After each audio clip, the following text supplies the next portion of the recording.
Hello, everybody. Welcome. Thanks for coming. This is going to be a very interesting meeting. I'm Mike Thaler. I'm the president of PDA-CA. And to be honest, I didn't have a whole lot to do with this meeting, but I love it because we have a subcommittee that did it. And I'll give them credit when we're wrapping up because we want to wait and make sure it's a good job before I give them credit for a good job. And I'm just kidding there. But this is a topic that's near and dear to my heart. Many of you probably remember when I ran for controller of the California Democratic Party. At that point, I was warned when I had told one of the vice presidents of the party, vice chairs, I guess it is, of the party, that I was going to run for controller under the let's get dark money out of the party. At that point, I was warned, although it was a warning, it wasn't a threat, that if I ran for controller on that platform, it, quote, could be dangerous. I had no idea what that meant and didn't take it seriously. I have since learned that I should have taken it seriously when I learned just how infiltrated into the party that dark money was and how the threat of someone coming in and trying to get rid of it was to the party and to the lobbyists. That's why this is so interesting to me. I could go on and on with stories. I will tell you just one more. I was told at an executive board meeting of the California Democratic Party that I could not win because at the lobbyist meeting, at the executive board meeting, they decided that they didn't want anyone to be controller who was opposed to dark money. That told me two things. One was that's the feeling of the party. The money really has a major influence. The second thing it told me was the lobbyists actually meet at the CADEM e-board meetings, and that was a little bit scary. Anyway, that's our topic. I'm going to mostly sit back and listen along with you from these great speakers we have. But first, I want to introduce our moderator, Mirabel Nuñez of the Inland Empire Community Land Trust, who's going to moderate this meeting. And at this point, all I can say really, or all I should say is, Mirabel, take it away. All right. Thank you, Mike. Thanks, everyone. Welcome, everyone, for today's event. Great speakers coming from labor, community organizing, fighting against the system with the California Democratic Party, or work within the system, I guess. So glad to be here. I'm here in the Inland Empire. And along with working with housing justice work, we helped here locally create 20 acres, fighting, getting big money out of politics, working with 99 Rise, Wolfpack to get AJR1. So there's a lot of colleagues, a lot of familiar faces in the years of hard working in the front lines. So yeah, excited. We'll have three excellent speakers, and then we'll have Q&A in the end. And so my colleague here, Nathan Kemp, is here also from the Inland Empire. We'll be taking, so if you have questions along the way, Nathan will be there to help us out to take those questions and then save them, and then we'll ask them as we get towards the end of the program. So super excited. I want to introduce Mr. Joe Ayala. He's president of NABET-CWA Local 53, which is the National Association of Broadcast Employees and Technicians, which is they do work on broadcasting and cable TV. And they're part of the sectors of the Communication Workers of America. So glad to have labor allies. And I know CWA, we have a lot of good history with regards to Medicare for All and all these different economic justice issues. So Joe, tell us a little bit about why you're involved in wanting to be part of this event.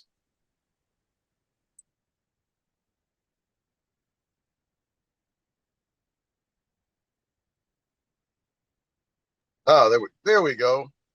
Thank you, Mike. Good to see everybody. Why am I in part of this event? Well, a little bit about myself, I guess, first, and that would make I think this will lead into why I'm here. And I have to apologize first of all because I won't be able to stay this for the entire meeting. I'm double booked today. My wife informed me at the last minute that I have a wedding to go to, which is why I'm dressed the way I am. Because normally today on Saturday I'd be dressed in a t-shirt and jeans. But so I started off not in politics. I started off as like most people working for a living, and I worked in the TV industry for many years. As I did many things. The last job that I had was as a director, a television news director. I went to Telemundo for about 20 years, and then I started running for different offices, but within my union. But in the beginning of all that, I was campaigning for different. I phone banked and I precinct walked for President Obama, for Bernie Sanders, obviously. Our CWA was one of the only unions who actually did a bottom-up endorsement. So we had a rank-and-file endorsement of who would be the next who we wanted to endorse for president. That was Bernie. And as part of that, we obviously did more canvassing and phone banking for him. And in the middle, just before that, I went to a meeting in I think it was in West Covina. It might have been in Inglewood. And it was called Get Dark Money Out of Politics. And it was hosted by a woman named Di Marie Mulatari. It was very interesting to me because I knew that there was money influenced. There was money influencing politics, but I didn't understand how deep it really was and how much money was actually involved in politics. I mean, you can only look at the most recent decisions to allow those 250 robo-taxis in San Francisco, basically displacing the taxi workers over there. And that was, I mean, that's when Google gives you $10 million to run a campaign for a governor, you're going to tend to do what they ask you to do. And so that's the influence of that is just, it really ruins the idea of democracy. You just don't have votes. People are getting manipulated all the time. You can see there was a bill that was on the table for making doctors be inside of those where they do diabetes treatments, and the bill was turned down because people were because there was so much influence from on the television, on the radio, newspapers about how they were going to have to move out of the state if we had to make them have doctors in the waiting rooms. So it's the influence of that kind of money into politics. The stuff that you don't even hear about, the backroom dealings, that's a real thing. I'm not a lobbyist professionally, but I do go and lobby for my union twice a year. And, those are I sit in the rooms in the same room with some of these guys who have very, very, very deep pockets. And the influence is very palpable. So that's why I'm involved. I think that, we should do our best. I know it's a very difficult course to try and get rid of dark money, but it is something that we should strive for, and I'm 100% in favor of that.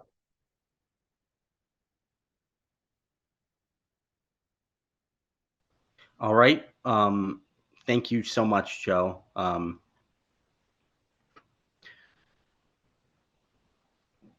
Mirabel?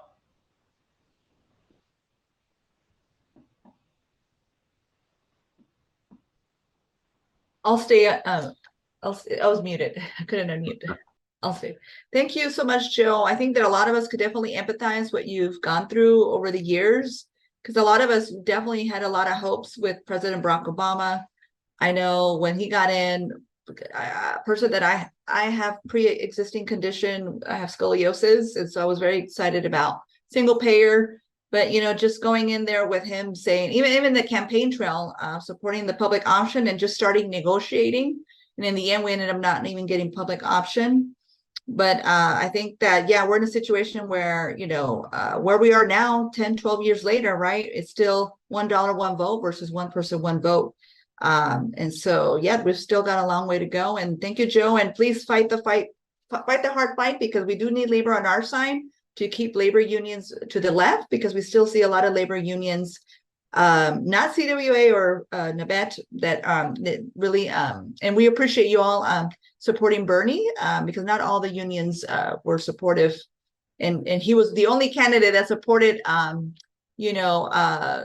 raising the living wage, right? So thank you so much, and thank you for joining us. And if anyone has questions, please put them down, and we'll continue here with the program here. Our next Thanks, speaker, everybody. thank you so much. I want to invite Mr. Igor Tregub. He's from the California Democratic Party Environmental Caucus.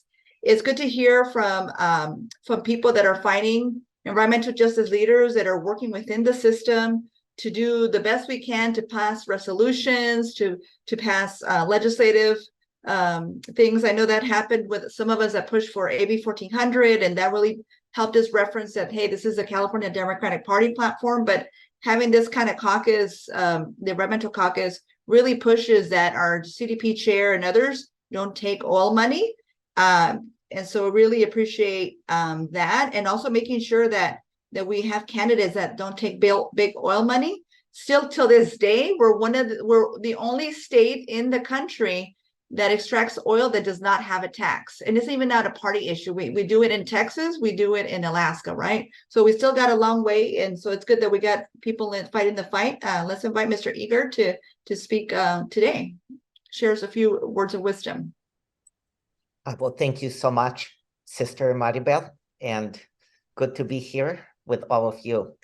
I guess the introduction of this panel is probably a really good place for me to start. This past weekend, the California Democratic Party had its first ever meeting in Visalia, in the heart of our beautiful Golden State. And it was important and meaningful to me, and I think to all of my colleagues, because for once it felt like the needs and concerns and the fights of our siblings in the Central Valley, frontline communities that have been fighting the good fight against large corporations that make their money off of processes and technologies that have destroyed communities in the Central Valley, that for once those fights would also be uplifted. Unfortunately, what was just as deafening as to be clear, we submitted a lot of endorsements for good legislation, and most of them did become the endorsements of the Democratic Party.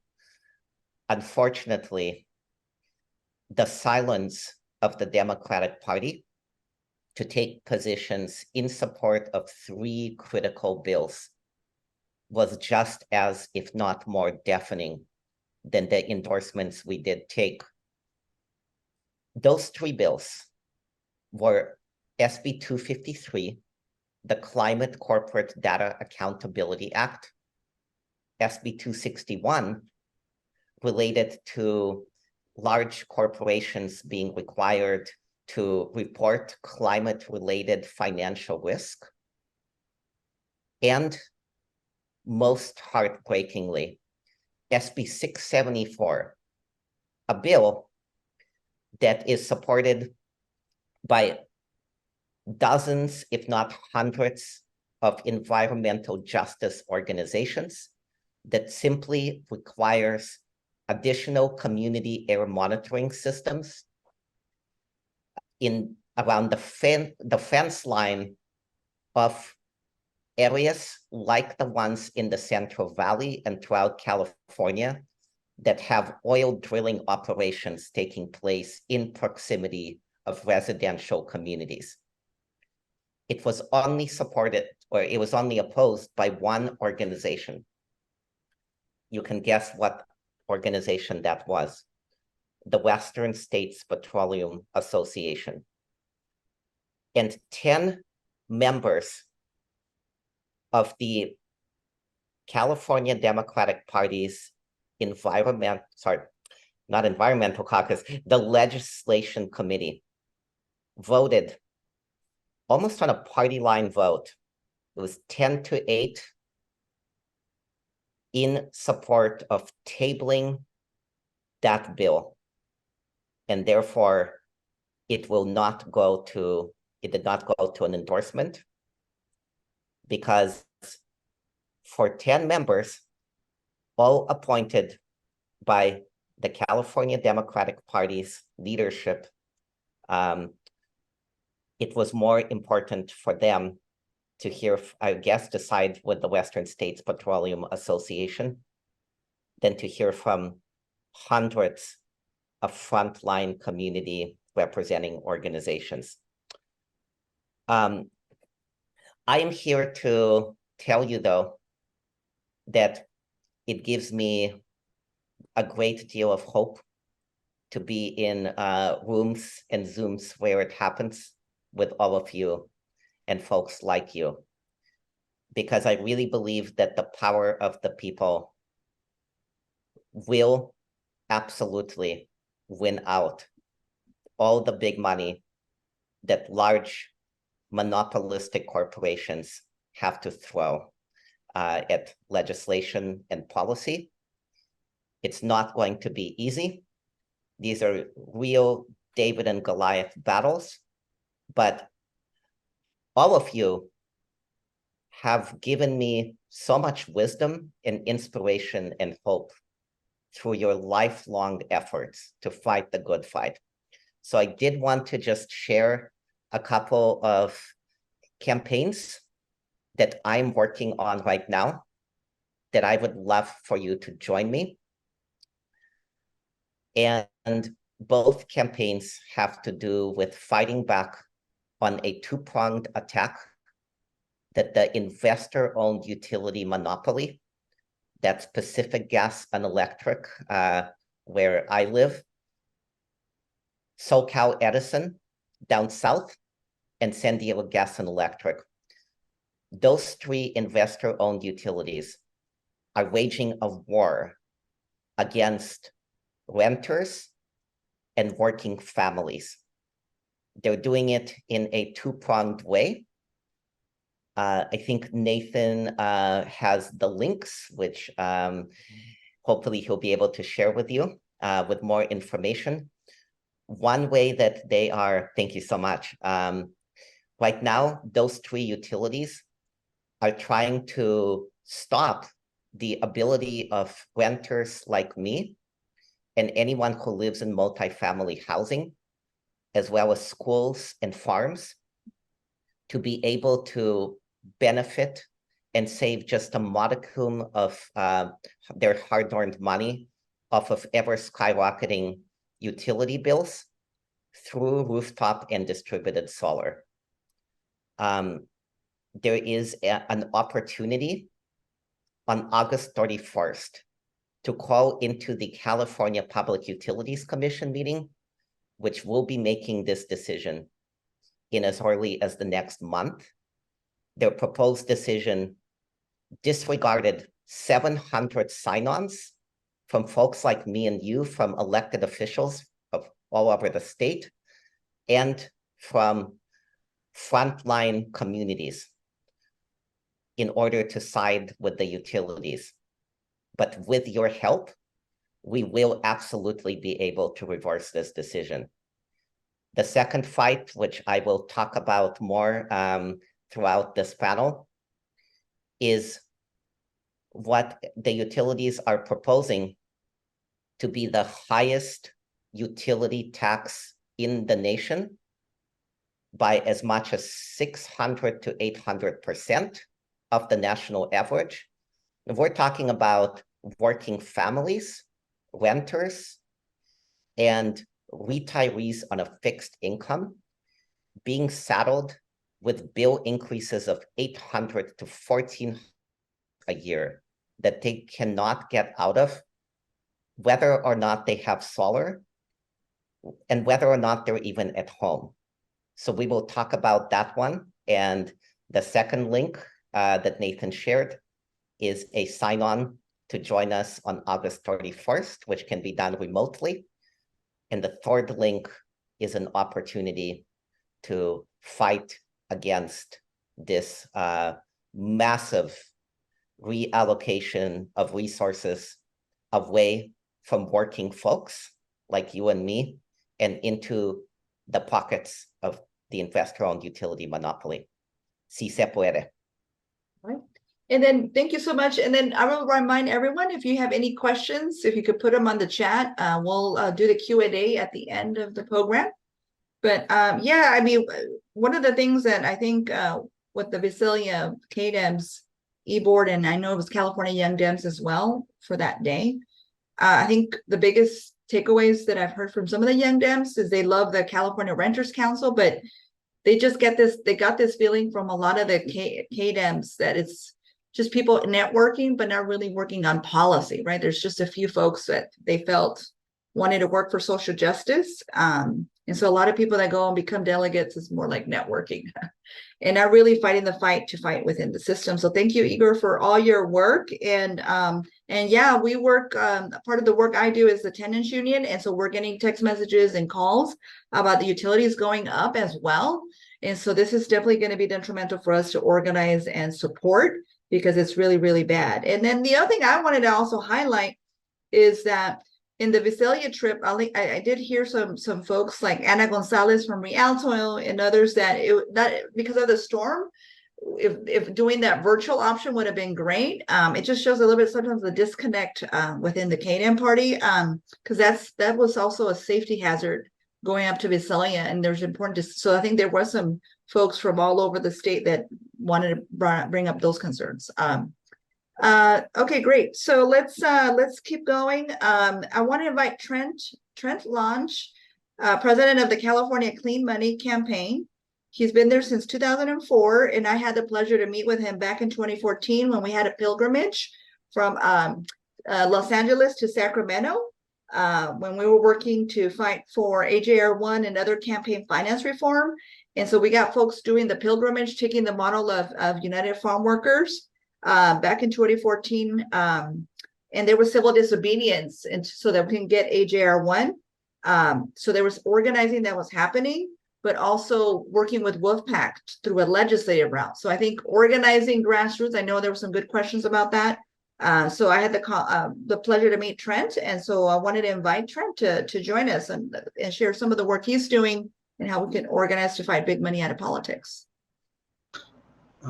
Trent will be on the call at 1:30, so he is not quite here yet. Okay, great. If it would be all right, two of our board members wanted to make brief comments before Trent jumped in. I had Mike and Alan. Why don't you go ahead, Alan, since mine is more specific and aimed towards the end of the meeting. So if you could unmute. I guess Alan. Alan? I'm gonna ask. Sorry, I was helping my mom. Here, I'm back. Hi. Yeah. Okay. Can I ask a question for Igor? Igor? Yes, go ahead, Alan. Yeah, so the Climate Transparency Act, I thought that had passed the Senate and it was in committee. Has it already been defeated? Yeah, Alan, great question. So all the California Democratic Party can do is take positions on pending live legislation. So when I said these three bills, SB 253, SB 261, and SB 674 were tabled, what I was actually intending to mean is their proposed endorsements, endorsed position by not just the Environmental Caucus. We actually joined the Progressive Caucus and even the Los Angeles Central Democratic Party in asking to support those bills. And that request was tabled by a 10-8 vote. But what we are going to be able to do together, I am convinced of this, is to make sure that all three of these bills are in fact signed into law, get out of the appropriations committee where they're currently on the suspense file, Right. passed out on the floor, and are signed. But it's just unfortunate that in those 3 cases, the California Democratic Party will not be part of a broad coalition taking on the Western States Petroleum Association to do so. Thank you. Thank you so much for answering the question and clarifying, and thank you for letting me ask the question, everybody. Thank you. And then do we have Trent or not yet? Yes, Trent just joined. Okay, great. Okay, Trent is here. Okay, hello, Trent. How are you doing? Thank you for joining us. Good. Hello, everybody. Good. Thanks for having How you me. doing? Thank you for joining us. And I was just introducing you. So Trent is president of California Clean Money Campaign and been there since 2004 and worked with various groups to push a lot of state legislation and federal legislation. And so we're glad to hear him about how he organizes and keeps the community being optimistic about how we fight against the lobbyists. And so thank you. Go take it away. Beautiful. Thank you, everybody, for having me. Good to see so many friendly and familiar faces. I have to say that PDA has, for a long time, about 20 years now, been really one of our very best and strongest partners in Sacramento. We couldn't have done any of this work without your help, along with our other coalition partners, but you guys especially have been really steadfast, and a lot of your activists are our activists too. So I'm really glad to get to talk with you about this. So, of course, the California Clean Money campaigns, we've been working for 20 years on the problems of money in politics, focusing on the issues of campaign finance reform, because the lobbyists won't have their power if they are not able to control fundraising to candidates, if not able to help direct super PACs and independent expenditures when spending huge amounts of secret money to mislead voters, etc. So with that, let's see, how can I share can I just share my screen right now? Looks like I can. I have a little bit of presentation on what we've done so far with the California Disclosure Act and the several permutations of bills that we've had that have made California a leader already in disclosing dark money and disclosing top funders of political ads. And then I'll talk briefly about the exciting stuff that we're working on this year towards public financing of campaigns. Okay, so share screen. Let's see. No. Let's see. Can I just? Okay, I guess I can do it this way. All right. Screen 2 and slideshow. Yeah. Okay. People seeing the slide 1, fighting big money in politics? Not yet. You're not seeing it yet. Oh, okay. People are not seeing these slides? No, we're not. Oh, that's strange. Okay. Maybe I will try this one. Success. Okay, good, great. Okay, so slideshow from beginning. Okay, so already mentioned this. We're talking about the California Disclosure Act and public financing campaigns. So, of course, you guys all know about the thing that really set this all flying. That was Citizens United. These five fellows who unfortunately have been their ranks have been added to lately, led to this immediate skyrocketing of outside spending by super PACs, pretty much right after it happened in 2010 to 2012 in this chart. And of course, it's just kept right on going up since. So we talked about there being 3 parts of the big money solution to end its dominance in politics. first we have to disclose, we have to clean, and we have to overturn. So first is disclosing the funding disclosure and ballot disclosure. We need to clean up the system with public financing campaigns. And then at some point, we really do need to overturn Citizens United. Now that part's a very long-term and difficult process, but we can, which some progress has been made, but there's still a little ways off probably. But we have been able to make great progress in disclosure. And we've needed to. Here is a chart that Open Secrets put together, the Koch brothers network of spending in 2012, that showed all the different layers of dark money, nonprofits, and front groups that they funneled $412 million in 2012. So even in a state like California that had some disclosure requirements to the Secretary of State, for instance, you just could not break the veil of who was the actual secret fundings of these dark money nonprofits.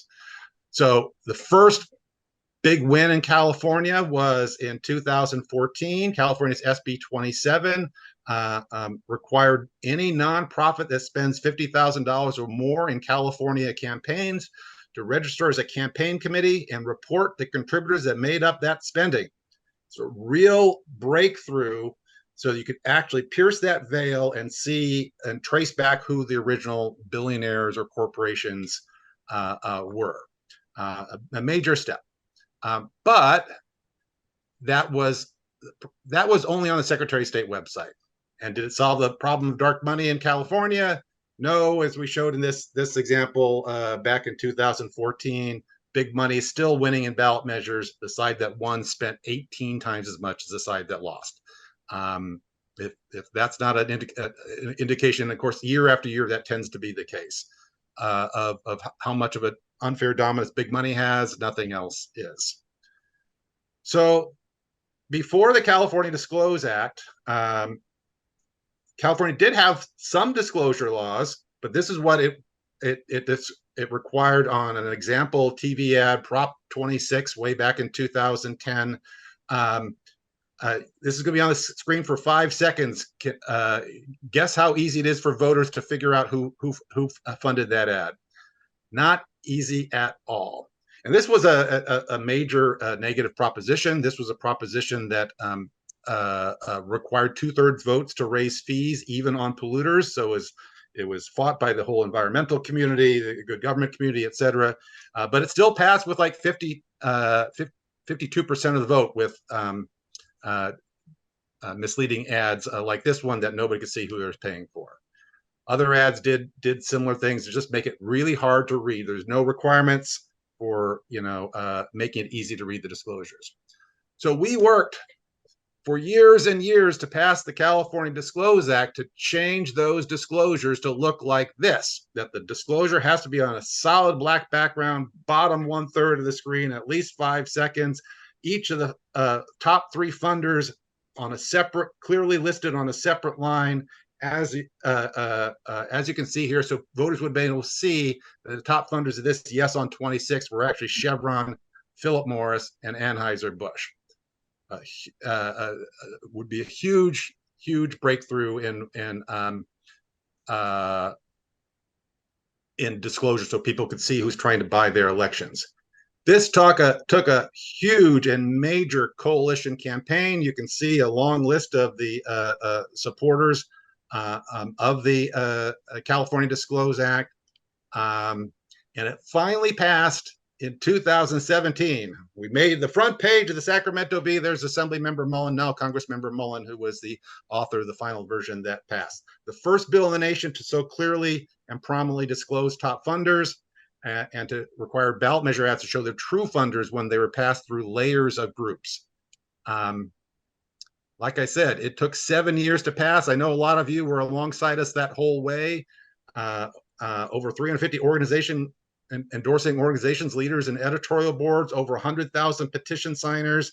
Even Speaker Nancy Pelosi called Governor Jerry Brown asking him to sign it. It was a huge fight, major opposition, but we finally got it. So lots of you have already seen this in practice. It always makes me proud, and we get our activists calling up proud and say, wow, we helped do that. And you see an example ad. This was an example ad in practice in 2020 on the Yes on 22. So that one still passed, but you can see that it was funded by Lyft, Uber, and DoorDash, clearly. Not exactly the way that we were asked them to format it, but close enough that people could read. But we had to follow up on that with multiple bills because there's multiple aspects of it. The big issue was, of course, the original California Disclosure Act in 2017, requiring TV, radio, and print ads for ballot measures and super PAC independent expenditure ads to show their top 3 funders. A little bit of disclosure on online ads, but not much. But TV, radio, and print ads were the real focus of that. Then in 2018, we had the problem of social media ads on Facebook, Twitter, etc. We needed to pass a bill to require them to show and link to funders on the ads on their platforms. That was a big fight, but we actually managed to pass that one in a year. 2019, we addressed the issue of text messages, as we all get more and more drowned by those different text messages that campaigns use that were not showing who paid for them. So AB 201 by Assemblymember Cervantes and Assemblymember Mullen. That was another big fight to get through the legislature, but we did it. And then in 2022, we had to go another step forward because guess what? We always must keep at the issue of disclosure because the bad guys will keep using whatever trick they possibly can to make it hard for people to see who's really paying for their ads. So this was an example of an ad in 2018, no, on Prop 10. Prop 10 was a rent control measure, and they disclosed the top 3 funders, but they made the name of their committee so long that you can't really get to those top 3 funders at the bottom a third of the screen. So we had to do something about that. Last year we did with Senator Umberg and Senator Allen. Simple change. We can't constitutionally require them to shorten their names, but we could require them to make the top 3 funders in a different color, make them yellow so they stand out, make them be separated. So now all of a sudden those disclosures you can see, you could actually read the top funders. So that will be coming to, that format will be coming to ballot measure and independent expenditure ads near you in 2024. We also had to address for the first time, really address online ads. That's a much bigger problem than they were in 2012 when we introduced the original California Disclosure Act. You're a bunch of Yes on 22 ads from 2020. Good luck seeing who paid for that. SB 1360. For the first time anywhere in the country, again, and almost all of these were the first anywhere in the country that California did that we were able to pass, require them to clearly show bottom of the screen on a black or solid black or white background and show the ad committee's top fund, the single top funder, not as big as TV ad, but at least the top funder, so people could see in this case that it was Uber. So that is the progress we've made on political ads. We also need to make progress on the ballot itself, because a major problem is that people don't know who supports and opposes ballot measures. They're in the ballot pamphlet, but so many people don't have time to read that 100-page book or remember it by the time they vote. So last year we worked, and this was a major thing, passed AB 1416, the Ballot Disclose Act, to, I'm just going to skip through it so I don't go through much time. You can all see why voters will want to know this. I will point out this poll result we showed that only 21% of voters said they're very confident they know the supporters and opponents on ballot measures. So what we did is to require add to the ballot itself a short list of supporters and opponents that signed the ballot arguments that will actually see on the ballot. So every single voter will see it. So the top part is the normal title and summary that people see in the legalese. The bottom, those are supporters and opponents from the ballot pamphlet. So that Prop 26 in 2010, people see the supporters, California Taxpayers Association, California Chamber of Commerce, Small Business Action Committee. Opponents, League of Women Voters of California, American Lung Association, Sierra Club California, and the California League of Conservation Voters. So that will be in place for the first time, coming to a ballot near you in 2024. I'll briefly say that it's mandatory that every state ballot measure will have that listed no matter what. We had to give counties the option to pass it to opt out of showing the supporters and opponents on local ballot measures. And some counties have are keeping the supporters and opponents. Some counties have voted to opt out, like Contra Costa County and Alameda County and San Francisco County for the next year. So if you ever hear about your county supervisors voting to try to take or coming up to try to take the supporters and opponents off local ballot measures, please let us know and we'll help you change that. Okay, so we expect all those to have a major impact. The California Disclose Act already has. Now I'm going to stop sharing the screen. Those were signed into law, as I mentioned. And now, okay, how do I? Okay, Would this also include text messages as well? You know, you'll see ads and text messages as well, or is that something different? Yes, the Text Message Disclose Act, AB 201 that we passed, does require any text messages to show who paid for it and their top, and if they're not being sent by a volunteer, then to show their top funder. This is for ballot measure ads and independent expenditure ads. Candidates don't have to show their top funders. They don't have any top funders of $50,000 or more. Okay. And that you showed the great work that you've been doing over these more than a decade.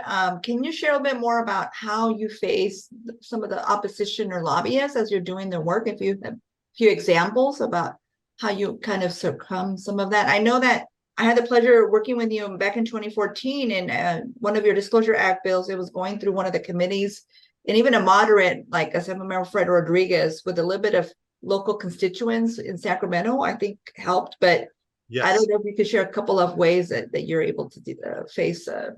It was everything. It was thousands and thousands and thousands of petitions. Or our petitions, send messages from constituents to their senator or assembly member. We did massive phone banking. We had huge coalition support. So we had coalition partners. When they had connections with particular assembly members or senators, we would ask them to talk with them. There were we reached out to the press and got editorials in favor it. We did rallies in Sacramento, big rallies in Sacramento, where we invited our clean money champions like Senator Allen and Assemblymember Mullen and Senator Henry Stern and et cetera, to speak to it, and inviting the other ones, the leadership who hadn't quite yet decided yet. And then showing up in the Capitol. I'll just give one example, one crucial moment when we needed the bill to be transferred from Jimmy Gomez, who moved to Congress, to Assemblymember Mullen to take it over. Otherwise, we didn't have an author. Leadership was not ready. We needed a special action by leadership, by the Senate President Kevin De Leon, basically at that time. And there was opposition to that happening, so he was not responding.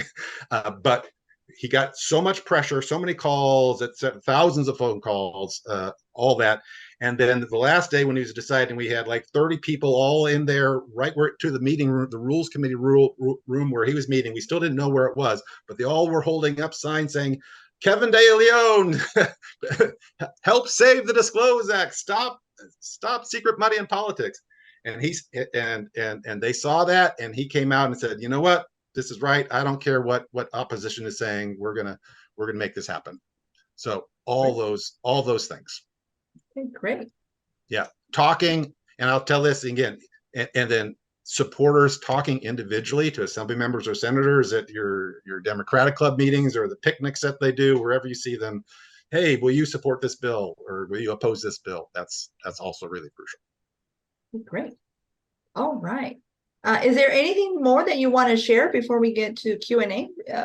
Q&A. Yeah, I'll just briefly mention. So that's what we've done. I don't have slides on it. I don't think I need to. What we're working on, the big thing we're working on right now, we mentioned the second thing that we have to do is clean. We need public financing of campaigns. I know I don't have to sell any of you on that, but we've got to make sure that candidates are not out there constantly doing fundraising from special interest or wealthy people, etc. We've made some progress. San Francisco and Los Angeles have good, strong matching funds programs, which helps. Oakland just passed a democracy dollar voucher system like Seattle's, where every voter gets every resident, adult resident gets four $25 vouchers that they can give to the candidate of their choice. That is a very powerful step that Oakland just took, but we need it for all of California. And the fundamental block to that is that there was we had a bad proposition long ago put in a ban on on public finance of campaigns in California. Charter cities like LA, San Francisco, Oakland can do it, but any other city, any other county, and then the state itself cannot. So this year we're working on SB 24 and AB 270, two bills to put a measure on the November 2024 ballot to repeal the ban on public financing of campaigns finally, so that then we could ask the legislature to pass public financing of campaigns.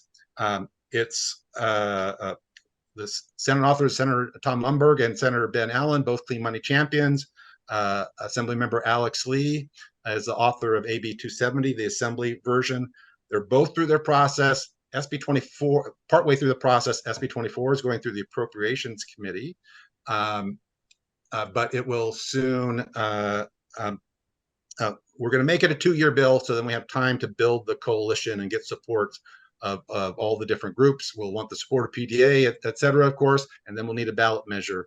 That will be coming up. That will be a big fight, a little bit this year, a lot of it next year, and I'll let you go with questions, but I'm going to put in a petition for it right now into the chat. And it's to go to the 2024 election, the goal? The November 2024 election, which the Ballot Disclose Act will be in place and clearly show that it's supported by almost certainly the League of Women Voters, California Clean Money Campaign, probably the California Nurses Association, et cetera, which will help its chances. That was also part of our long-term strategy to pass a ballot measure like this. You got to make sure that the political ads clearly show who's trying to kill a ballot measure, and you also need to and then make sure everybody know who really supports and opposes it, because when people see groups like League of Women Voters and California Nurses Association and Common Cause and Clean Money, et cetera, supporting public financing campaigns, that really helps them. Okay. So anybody can sign that petition right now that I put in the chat. That would be helpful. It's going to be hopefully coming out of the Assembly Appropriations Committee next week. Fingers crossed, knock on wood, before the battle next year. Well, great. Thank you so much. All right. Well, great. So I wanted to open up for Q&A, and thank you, Nathan, for compiling the questions, and thank you, everyone, for your, being anxiously waiting to ask your questions. And so what we're going to do is we're going to invite back Igor to join us, and we'll any questions. I know in the chat, I guess we didn't ask folks to specify who the question is addressed to, but I think what we could do is maybe ask the question, and whoever, if Igor or Trent wants to answer that question, that'll be great. So I'll give it to Nathan. Do you want to start us off with the questions? The first question. All right, so the first question is,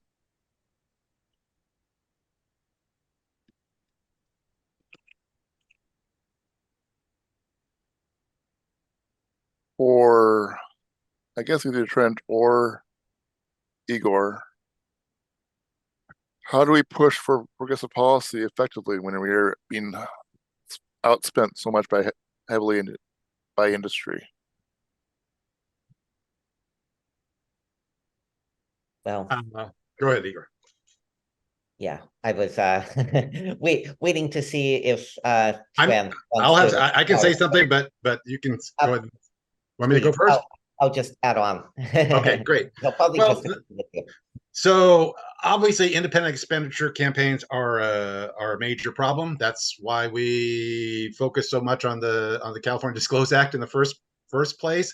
I think it should help significantly when voters see those top 3 funders on the ads, because at least they'll know who's trying to buy them. Try to buy people's votes. Essentially, it's not a panacea. Sometimes the top funders seem kind of innocuous, or not everybody pays attention, so it's still a problem. I think for regular candidates, candidates who are subject to them need to make sure they have enough money to get their message out and counteract it, and say, look at those independent expenditures. They're from big oil. They're trying to fool you. And one of the ways that we do that is with strong public financing campaigns, and it actually can work. I'll just give one example. Recently, as I mentioned, Los Angeles has a pretty good matching fund system. It's not full public funding, so they still have to raise significant amounts of money, but it does help give candidates a boost and small donors a boost.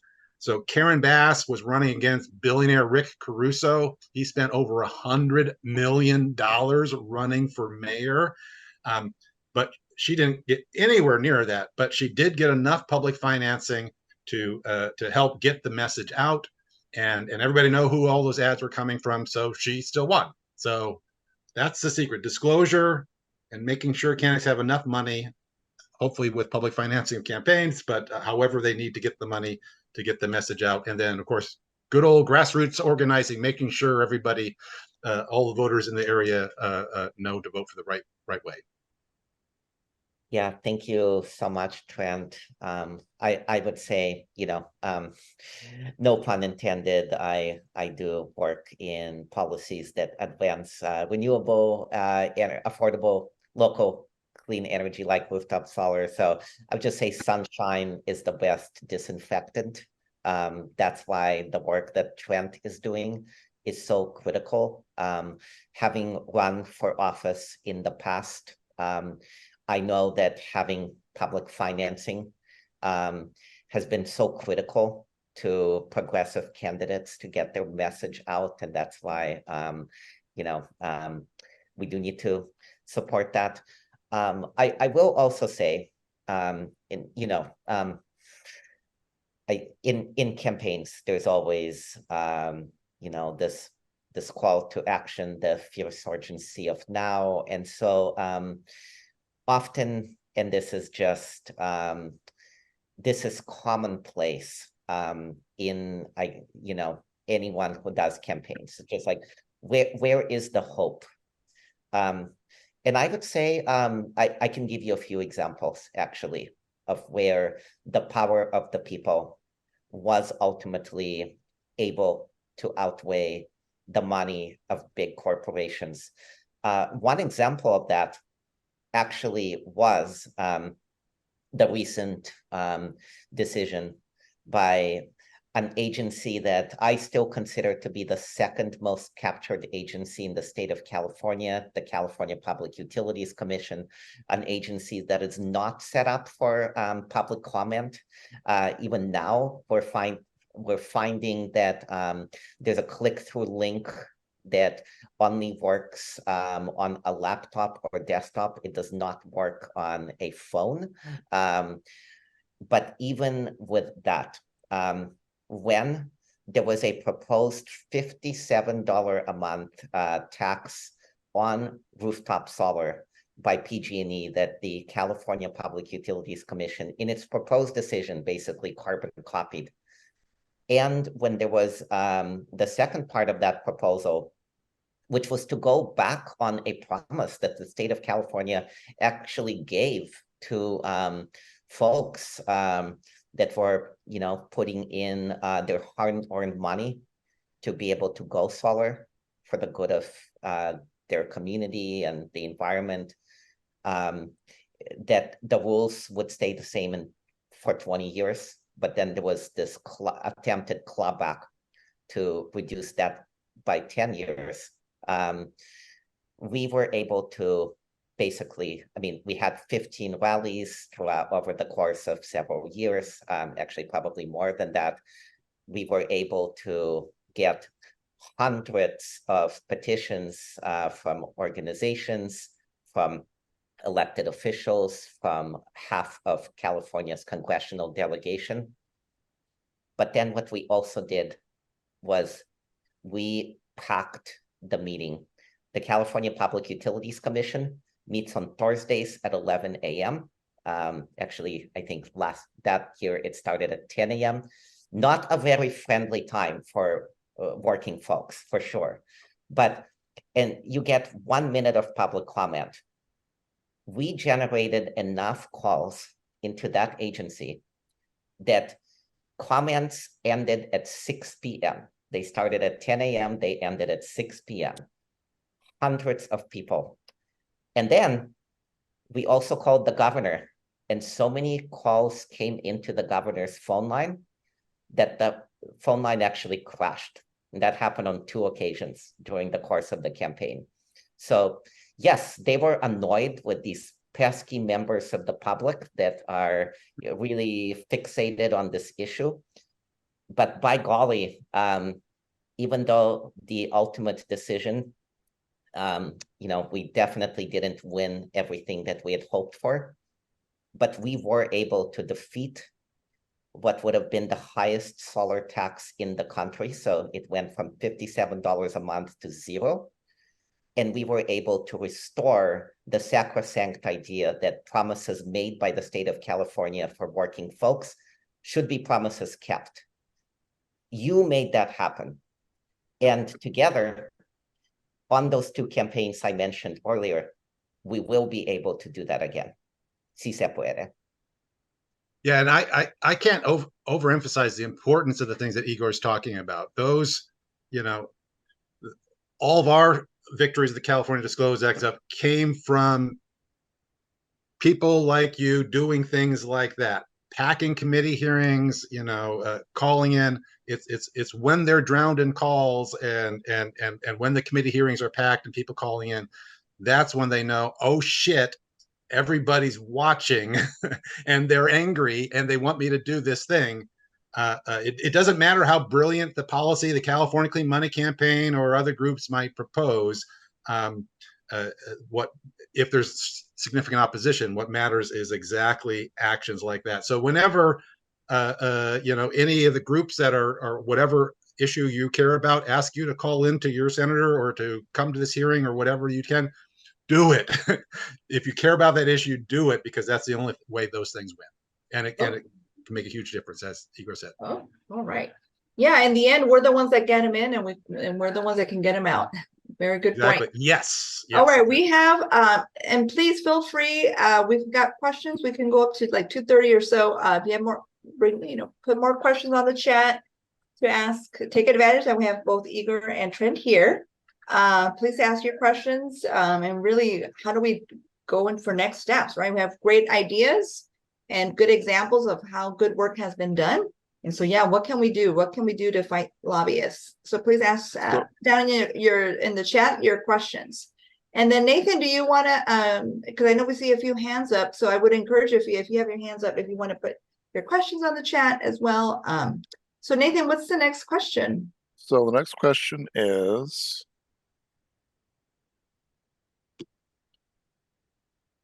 as we move to more automation and industry is making that happen, how do we get people to focus on UBI, and particularly for people who are disabled who are being bypassed by automation? Yeah, I know it's a little bit out of the box, but I think with the lobby, industry has the lobbyists, and UBI doesn't have any lobbyists. So how, we had Bernie as a champion for it, but now it's kind of gone again. Igor, do you want to? Well, I'm thinking about, I was just reading somewhere that the handful of jurisdictions that have adopted a universal basic income as a pilot project, that the results are starting to come in, and it has been very successful, wildly successful. And so what I would say to that, just like any campaign, you have to do ladders of escalation, ladders of engagement. And once we win something, maybe focus on one jurisdiction. I think what Trent has done is a really great example of that, of going to a friendly jurisdiction first, or a jurisdiction that could be more friendly than the rest of the state, and then showing how wildly successful disclosure, or in this case, universal basic income, is there before you scale it up, and then you scale it up, and you scale it up. So I think that the success of a pilot project or proposal is one of the best proofs out there. It's incontrovertible. You can see it. And that makes it easier for other folks to picture it in their communities, regardless of how many millions of dollars corporate lobbyists or the faceless corporations they work for throw at something. Fred, Yeah. did you want to add anything? Well, yeah, I'll just say in general, anything big like that to happen, I mean, you need those positive examples, and those are really good examples to start from.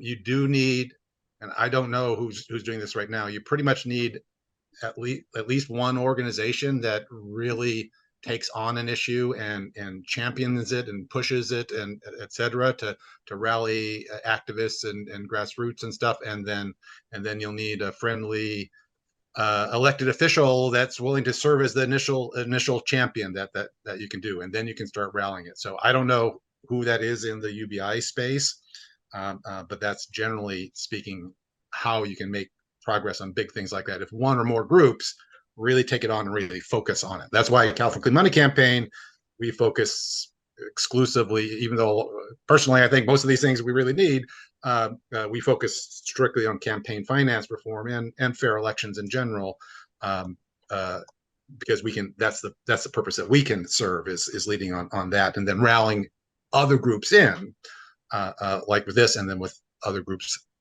things like that. So Yeah, and I was going to say those are definitely bread and butter issues that impact all of us, even if, because yeah, we're definitely, a lot of us will be under that umbrella of UBI, right? We'll be out of work. But I was going to say, I know that here in Riverside, we did have a Riverside City Council member, Ronaldo Fierro. He owns a restaurant, and I know United Way has been very big on those types of UBI campaigns. So maybe your local United Way. But it's good to engage city council members, because a lot of these folks are also running for higher office. So that also tells us, hey, these are supportive of economic justice issues. So there's a lot of opportunity there. I wanted to, Nathan, do you have our next question? Yes, I do. Sorry. Let me go back to here.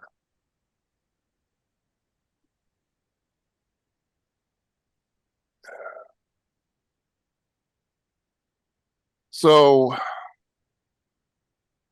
lobbyists, I think Trent and both Joe and Trent, anybody that's spent any time in Sacramento knows how the lobbyists have unfiltered access to the legislatures. They always take their calls because they have potentially dollars attached, whereas we have lobby days where we're there for maybe a day or two, and we're always meeting with staff, not the legislators themselves.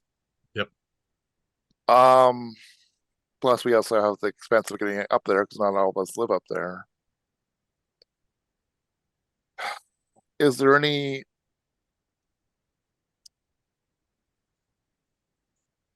to be gained by contacting the lobbyists directly to let them know where the people are, or are they just in the service of the who pays them?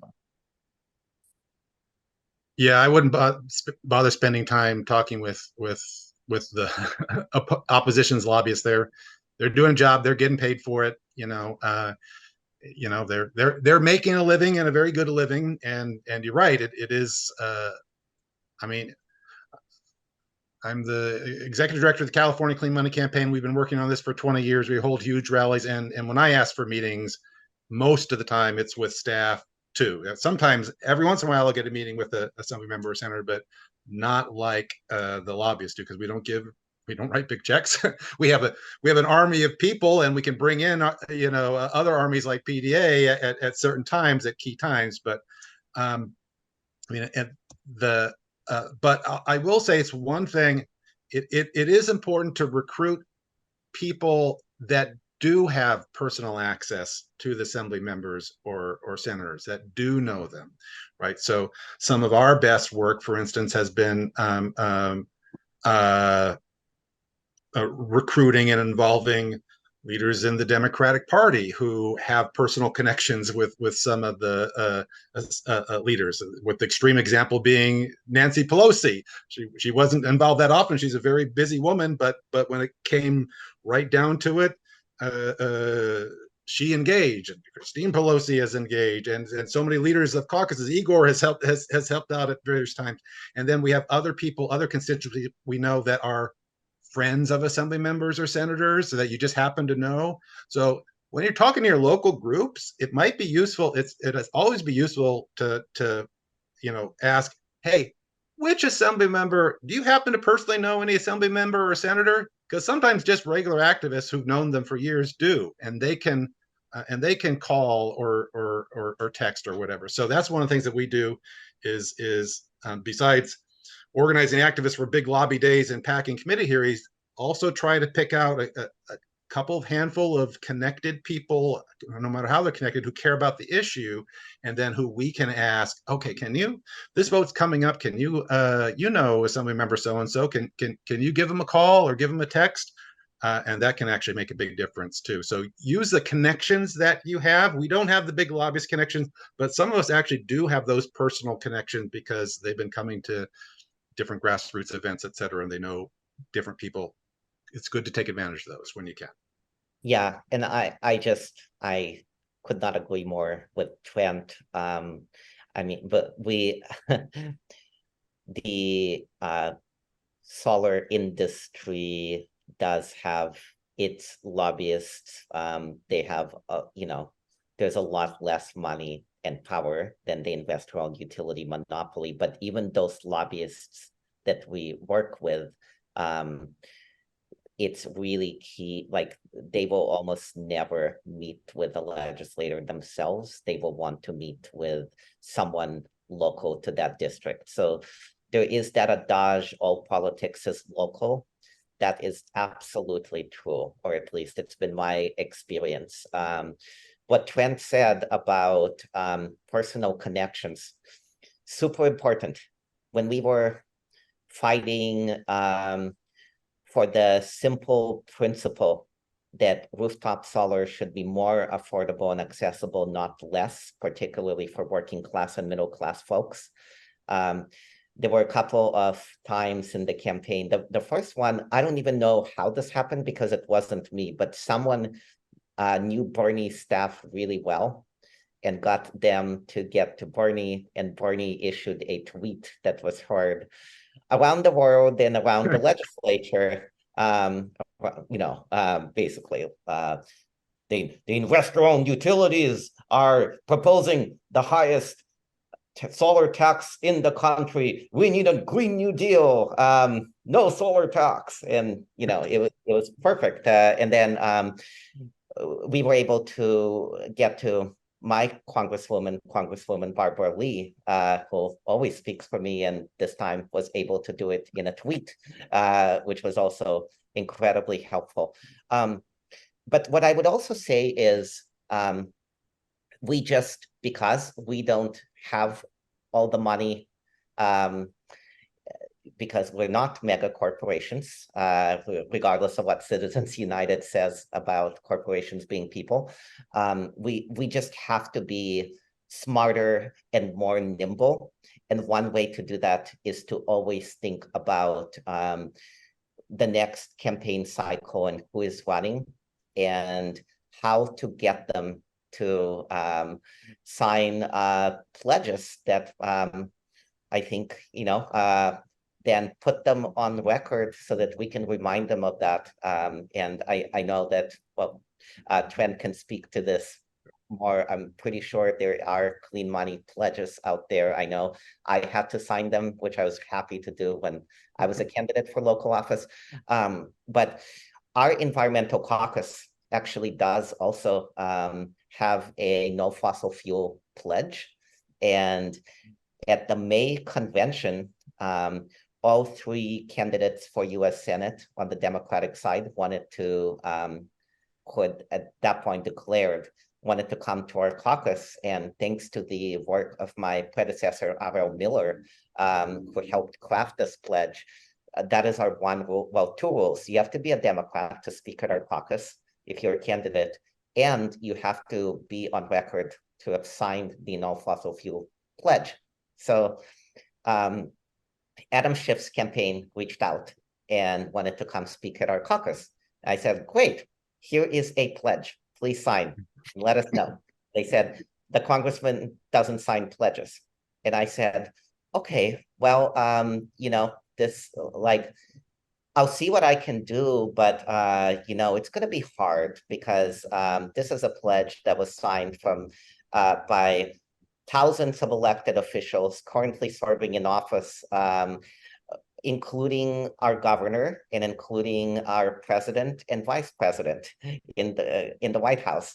And 3 days later, Adam Schiff came up and signed the pledge. And that was the first time that he has ever put himself on record pledging not to accept money over $100 from fossil fuels or their executives. So being nimble, keeping it local, and always finding new ways to outsmart the corporatist opposition are what I would say is how we can win David versus Goliath fights together. Yeah, no, thank you. And I was going to say, because I know with the Renters Caucus, they're going to have also a scoring card as well. And then the Progressive Caucus, I did sit in one of the meetings where Attorney General Rob Bonta wanted to speak, and because he took, he didn't send the pledge or something like that, they had kicked him out in some of these meetings. So I think we need more caucuses like yourselves and others to have more backbone. Do we have I think we have room for a couple more other questions. Yes, I've got a couple. Okay. So for Trent, local counties that are trying to opt out of listing supporters and opposition on ballot measures, you said Contra Costa was one of them? Yes. And Mirabel and I live in Riverside, which is a very purple county, and chances are that our board of supervisors is going to try and opt out on that. Particularly in Riverside, where we barely have a Democratic majority, and it's a name only. What can we do to stop them from opting out, and what can counties that have already opted out, what can activists do in those counties to get it back, to bring it back? Great question. So in general, in every county, the county registrars are going to tend to ask to opt out because they just don't like doing more work. They want to have, and remember, they can't opt out of it showing for state ballot measures. That's required no matter what. What they can do is opt out for local ballot measures. For those that haven't decided yet, really the best thing is it's tricky. We don't have the resources to go to all 57 counties and say, please don't opt out, unfortunately. But if people care about it in their county, going to one of their supervisors, and we can provide, the letter of support for AB 1416, why it's so important, and saying, hey, if this issue comes up, please don't opt out, and please let us know so we can talk about it, because we think it's important to have supporters and opponents on these local ballot measures too.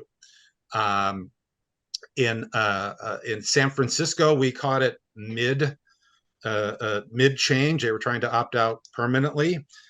We found out like a week before, and then we leapt in, and the women voters leapt in, and Christine Pelosi again leapt in, and they couldn't change it they still opted out for the coming primary, but they said, okay, we're not going to opt out permanently, because we did manage to put together enough pressure there. And there's a group in Contra Costa County, led by Carol Weed of the Rossmore Democrats, and there's others that just had a meeting with the registrar on Friday that I participated in saying, hey, we don't think this was such a great idea to opt out, and we didn't even hear about it. So can we change your mind on that? So they didn't instantly change their mind, but they have a plan now to go to the supervisors and say, okay, maybe not for March, but we want it for next November. So it has to be a supervisor thing. That's why we did put in the law that the supervisors got the decision, not the registrars, because at least they will do it. So that's kind of the way you have to talk to the local supervisors and make sure they know that this is an issue. And we're happy to help with that if you want to reach out to. And I should I'll give my email address in the thing if you want to send an email to me to notify or ask questions about how we can help. Is there typically a deadline by election, 1 month, 2 months out, or is it just depends county by county? It is the deadline in the bill is 30 days before the supporters and before the ballot arguments have to be sent in. So for next November, that would probably be like the end of August. So basically they'd have to opt out by the end of July. So they still have plenty of time. Some of them, started, a few months ago already. Is whenever they do it. Sounds like I'll be reaching out to you about my county of Alameda as well. Happy to help with that. If you, that's what we can do. We can aid. We can't. California Money Campaign can't do anything without the local. Because as Igor said, everything is local. We need the local leaders. When you have the local leaders, then we can help. And it doesn't include candidates, just the local, right? It doesn't include candidates. Yeah, it's just ballot measures. Supporters. Right. At the very beginning, I thought, gee, wouldn't it be nice if we could show supporters and opponents for candidates too? And that was like instantly shot down, dead on arrival. No way in hell, because the legislators would not want their challengers to be able to show, their supporters if they wanted to. But it's incredibly important for both state measures and local ballot measures, and should have a huge impact. So yeah. Okay. Our next question, Nathan, do we have a? Yeah. So Igor, I think this is more to you. Is there? But Trent might know it because of disclosures and his work with that too. Is there any more legislation? Any move or legislation to get something to reform the California Public Utilities Commission, qualifications of members, requirement that they not be lobbyists or employees of the utility industry, that they're not best friends of Governor Newsom? No, that's my own personal editorial. Is there something? Is the question? Is there something like that, or yeah? Is there any? And obviously, with the Democratic Party shooting things down at Visalia, how do you encourage us when it seems like that in terms of the utilities, that they've just got everybody eating out of their hands? Yeah, great question. And there are organizations like Reclaim Our Power, and that's just one that I'm familiar with. There are many others, many people that have been working to attempt to reform the California Public Utilities Commission. And I'm going to take this because the CPUC, I think, is a microcosm of regulatory capture that is endemic to can be endemic to any agency, state or federal, if there are insufficient guardrails around that.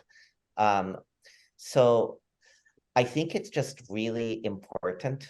And I say this as someone who comes from a background before going to work in nonprofits and now working with multifamily housing types to be able to ensure that their tenants are able to benefit from solar. I too was a government employee. So I say this from all of the different lenses and lived experiences to just say that it's very important when we certainly we can and do need to hold our elected legislature accountable, our elected constitutional officers accountable, our elected head of state accountable, and so forth. But agencies, because the spotlight is not always on them, and it's just they're good people who generally work for agencies. So I'm not talking about the people there. I am talking about organizational culture. It's so important to have folks like yourself who are board dogging those agencies and just reminding that participating in public hearings when there are opportunities to do that, when there are not as many opportunities to do that, reminding them that they actually work for the people, not the folks that they're supposed to regulate, and just continuing to hammer that message home, because a lot of things happen behind closed doors, and sometimes it's well-meaning individuals that just miss things absent public process. Why is there now a proposal by the investor-owned utility monopoly to increase utility rates by $800 to $1,400 a year? Because last year, the legislature passed AB 205. That was an energy trailer bill that was passed with 72 hours of review, the bare minimum amount allowed under state law. And there were some good things in there. But there was this one thing that got rid of a cap of $10 a month on utility tax. And that is what is allowing the California Public Utilities Commission to do an implementing decision. So the other thing I would say is understanding the relationship between, well, just who wields the power at different times in the process. Our tactic right now with the utility tax, yes, we're definitely still telling the California Public Utilities Commission and the governor not to do what the utilities want to do. But we're also going to the legislature and saying, you probably didn't mean to vote for this provision. You may have not even read it because you're busy, and this happened with 72 hours of review in the middle of the summer. But here we are, you caused this problem, now go fix it. And they're hearing from local constituents, and those elected legislators are now asking their staff members, why am I getting calls? What did I vote for? And then the discussion becomes, what can I do to put the genie back in the bottle and put the cap on a utility tax back into law? So again, I know this was kind of a meta response to your question. Yes, we absolutely need to reform all agencies that need to be reformed to make sure that they work for we the people, not corporations. And in the absence of being able to do that just now, right at this very moment, because we don't have the kind of resources that the other side does, there are still ways to be nimble and smart and win back power for the people.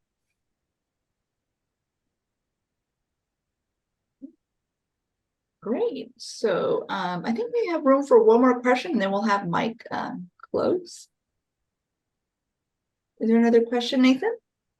Ruth Strauss has her hand up, but she hasn't posted a question in the chat, so I don't know what she's asking. Actually, she has, Okay, and she sent it to me, okay. but it's easier since her hand is up and I know what the question is. In this one case, I think it would be okay to ask her to ask the question herself. All right, I just asked her to unmute. Okay, thanks. This is to either one of you.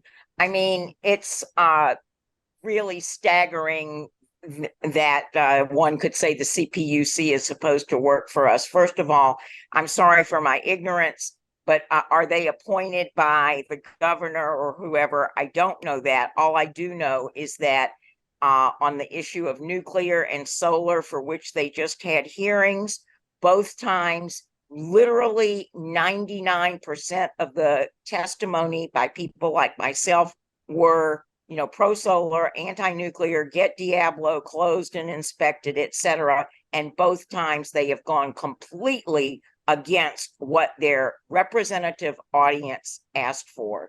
So I'd be happy for you all to comment on that and what, if anything, we can do. Thank you. Yeah, this is Mike. May I break my promise and respond to this? Okay, hearing no one say that, I can. Yes. I'll go ahead and do that. The governor does in fact appoint the CPUC, and I was in a meeting with the governor when he was running to be governor and asked him the question, the CPUC is not representing the people. When you're governor, are you going to appoint people who are more for the public or for the corporations? And his answer, which I thought was a softball question, his answer was, it's complicated. So I wouldn't count on getting a different CPUC, at least under this governor.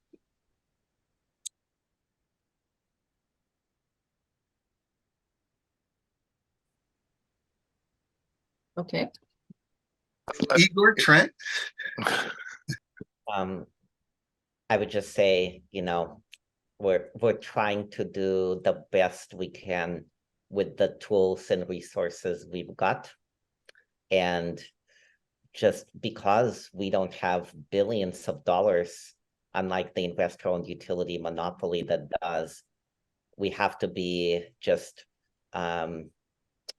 very focused on whatever the theory of change is that gets to the intended outcome. And that may sometimes, in my case, mean that I have to work with folks that I typically don't or try not to. In the case of the campaign to save solar for multifamily renters, I am working with a few developers of multifamily market rate and mixed income housing, the ones that are, actually are trying to do the right thing for their tenants and are realizing that what is being proposed it actually cuts against the governor's own commitment that he has been making for the last 6 years of his administration to reduce the costs of building new multifamily housing. So all that to say, nothing brings factions that don't always get along, like the idea that the investor-owned utility monopoly wants to go behind your own meter or to the roof of your home and control your own energy. Like, no, the sun belongs to everyone, not the utilities. Certainly not the utility monopoly.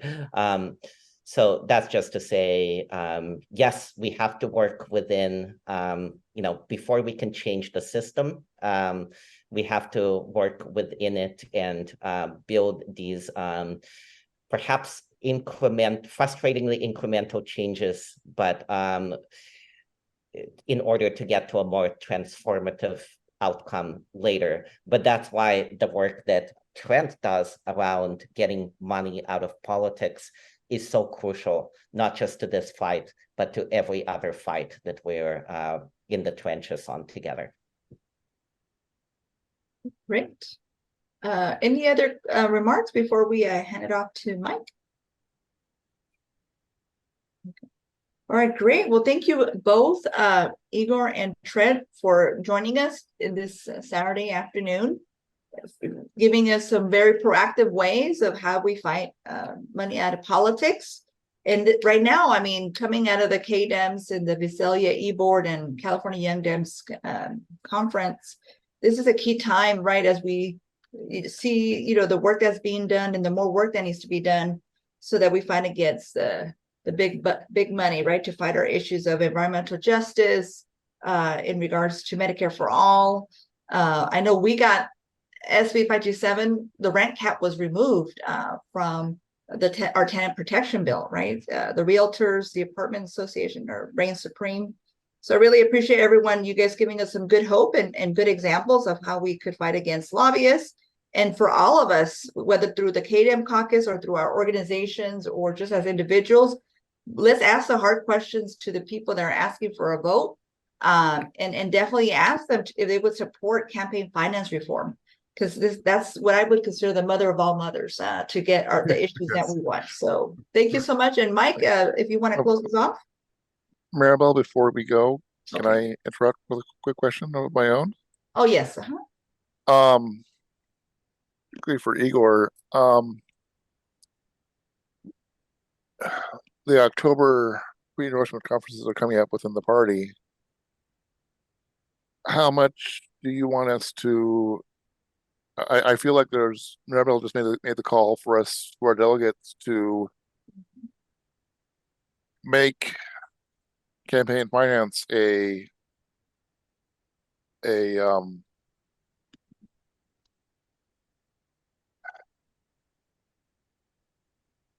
litmus test as to whether or not we endorse them or not. And I'm wondering which other bills and pledges we should ask for from people that are asking our endorsements and our votes.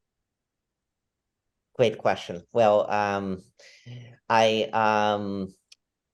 always excited to learn about other pledges that I didn't know about. This happens every time. Well, when I ran for office in the past, the ones I know about that I would ask, well, I wouldn't even consider candidates that have not signed a commitment to not take fossil fuel money or money, frankly, from the investor-owned utility monopoly. And it's called No Fossil Fuel. I will find the link and post it in the chat, because this is a really important education opportunity for any candidates that are looking to earn your hard-earned endorsement.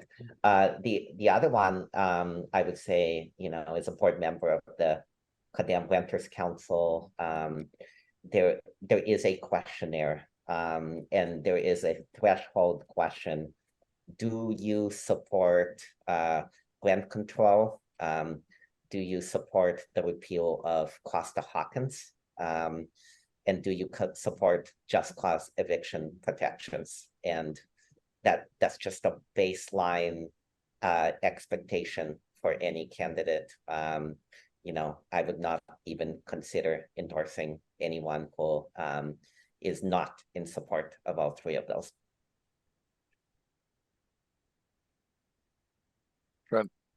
Trent, can you add anything to that? Yeah, I'll mention that we will, of course, be seeking the endorsement from the party first of SB 24 at the. I don't know if the next convention the legislation committee will be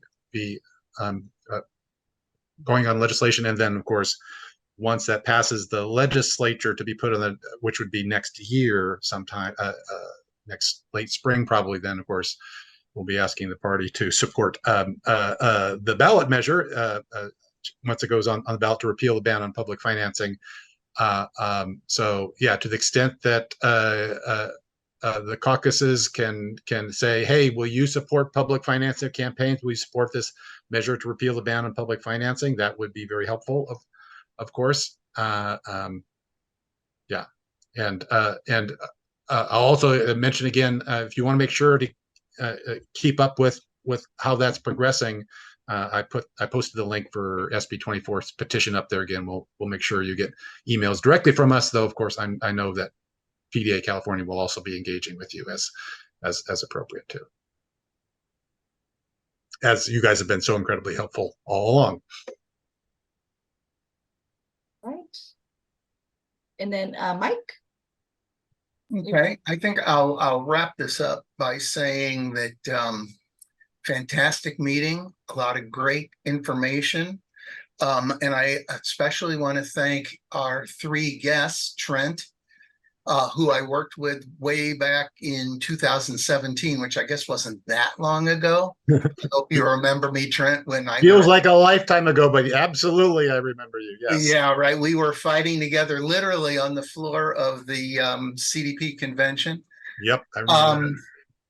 And we didn't have much success, as it turns out, but hopefully things are getting better.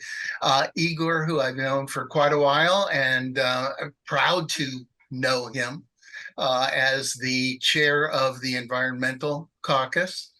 And Joe, who I don't know, but I'm glad he was here, and I hope that his last-minute announcement of a wedding that he got was not his own. But great jobs, and of course, Mirabel, you did a fantastic job too. So thank you to you. I would like to let you know that there was a lot of great information here, and if you want to save the chat where some of that information is, there's 3 dots at the bottom of the chat box. If you click on that and hit save chat before the meeting ends, you'll be able to refer back to some of those links. And let's see what else. And this has been recorded. It will be on YouTube in roughly 24 hours. So if you want to refer back to it, or if there was something you missed or didn't quite understand, you might want to go over it again. To get to it, it's a 3-step process. And it won't be good for another 24 hours or so. But open up YouTube on anything and go into the search bar within YouTube and search for PDA-CA, PDA-CA channel. Be sure to include the word channel. And a bunch of things will come up, including a big green, looks like a big P with a P on it. So, and for us, and click on that. And if you haven't already, subscribe to our channel. And then once you've done that, click on that big green P again, and you'll find this and several other YouTube videos of similar meetings to this one. You might find some that you find very interesting. So that's that. And in closing, the last people I want to thank are Wade Alexander, Nathan, Judy Rice, Nurse Judy, and Dan McCrory, who couldn't be here today, for putting this all together and saving me a lot of work.